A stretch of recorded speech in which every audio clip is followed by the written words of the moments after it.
अस्सलामु अलैकुम අයිබෝවන් ඊද් මුබාරක් මෙන්න බලාගෙන ඉන්නේ මේක එස්.ඒ. සනත් කුමාර කියලා අයියා කෙනෙක් අපේ ලංකාව ජාතික අයියා කෙනෙක් බට් දවස් දෙකක් දුබායි වලින් ඉන්න ගොඩක් මිනිස්සු අපේ ලංකාව පිට රටේන්ලා කණ්ඩ බොණ්ඩ නැති ඉන්න මිනිස්සුන්ට ලොකු වැඩසටහනක් ඒ කියන්නේ බඩගිනියට කැම දෙන එක ලොකුම පිනක් එයා කරලා තියෙනවා මට ගොඩක් ආඩම්බරයි दुबई वगे रटे तुले අපේ ලංකාවේ කෙනෙක් ඉඳලා මේ වගේ දෙයක් කරනවා කියන්නේ අපිට ලොකු ආඩම්බරයක්. ඒ කියන්නේ අපේ රටේ ඉන්න එම මිනිස්සුන්ම පිං වැඩ කරන්න ඒක පළවෙනි එක අපේ රටේ ගති ගුණය.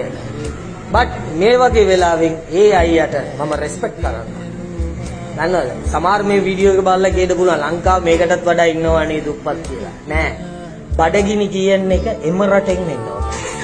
බඩගිනි කියන එක ලංකාව විතරයි නෙමෙයි ලෝකෙ පුරා එනවා සාමාන්‍යයෙන් ඇමරිකාව නිව්යෝක් ඒ වගේ රටවලිත් හරි හෝම්ලෙස් පීපල් ඉන්නවා කණ්ඩ බොණ්ඩ නැති මිනිස්සු ඉන්නවා බට් මේ වගේ දේවල් දකින්නකොට අනිත් මිනිස්සුන්ට කොහොමද කියලා දන්නේ මට නම් ලොකු ආඩම්බරයක් සමහර මිනිස්සු ආන්න පුළුවන් එයි මේක වීඩියෝ කරලා දාන්න කියලා වීඩියෝ කරලා දෙම්මොත් තමයි පින් කරන මිනිස්සු තවත් වැඩි වෙනවා අපි හිතන්න ඕනේ අපේ මිනිස්සුන්ගේ තුලින් හොඳ ගති ගුණ පෙන්නන්න. ඇත්තටම අයියා බට් මට මේ වීඩියෝ එක ඔයා WhatsApp එකකින් යවපු ගමන්ම මගේ හිතට ඉතුණා ඔයාගෙන මට වොයිස් කට් එකක් දාන්න ඕනේ කියලා.